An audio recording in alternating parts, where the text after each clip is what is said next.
Halo semua, pernah kepikiran nggak sih kapan tepatnya manusia itu berhenti ngejelasin dunia lewat cerita dewa-dewi dan mulai pakai akal sehat?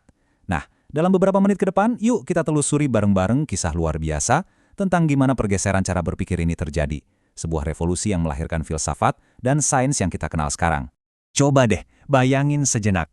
Tanpa kita tahu soal kemiringan sumbu bumi atau orbitnya keliling matahari, gimana coba cara kita ngejelasin kenapa musim dingin yang beku itu selalu pasti disusul sama musim semi yang hangat? Kemungkinan besar ya kita bakal bikin cerita. Mungkin cerita soal dewi yang lagi galau atau dewa yang lagi pergi jauh. Nah, dari sinilah kita bisa lihat ada dua cara berpikir yang fundamental banget. Di satu sisi ada mitos, cara pikir yang menjelaskan dunia lewat cerita, drama, dan kehendak ilahi. Ini jawabannya soal siapa dan mengapa. Terus di sisi lain muncul logos, sebuah pendekatan baru yang nanya apa dan bagaimana, ngelihat dunia sebagai sebuah sistem yang bisa kita pahami.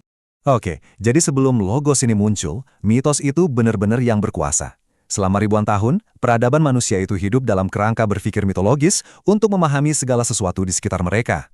Jadi, di dunia mitos ini, semua fenomena alam itu dianggap tindakan pribadi, gitu. Guntur itu bukan soal listrik di atmosfer, bukan, tapi itu suara palunya Thor. Kekeringan itu bukan karena kurang hujan, tapi hukuman dari dewa yang lagi ngambek. Mitos ngasih makna dan keteraturan pada dunia yang kelihatannya acak dan, ya, menakutkan. Tapi, sekitar abad ke-6 sebelum Masehi di Yunani kuno, ada sesuatu yang radikal banget terjadi. Semacam titik balik intelektual, yang dipicu sama satu jenis pertanyaan baru. Nah, ini dia pergeseran kuncinya. Pertanyaannya geser dari siapa ke apa. Dari nyari-nyari agen supranatural ke nyari penyebab alami. Pertanyaan sesimpel, apa itu hujan? Itu udah nggak butuh dewa lagi buat jawabannya. Ia butuh pengamatan, hipotesis, dan penjelasan tentang dunia fisik itu sendiri. Nah, dengan pertanyaan baru ini, para pemikir pertama yang kita sebut filsuf pra-Sokrates ya, mereka mulai sebuah pencarian yang belum pernah ada sebelumnya, nyari satu prinsip dasar atau substansi yang jadi asal-muasal dari segala sesuatu. Oke, kita mulai dari yang pertama, Thales.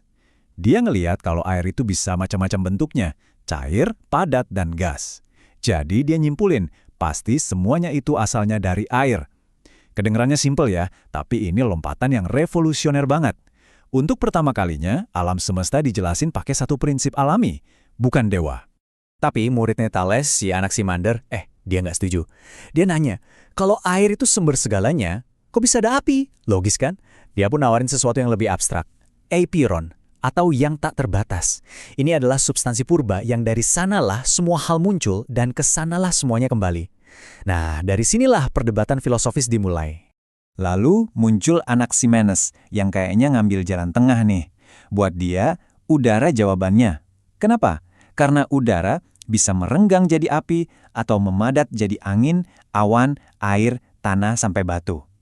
Dia bahkan ngasih mekanisme perubahannya, pemadatan dan penipisan.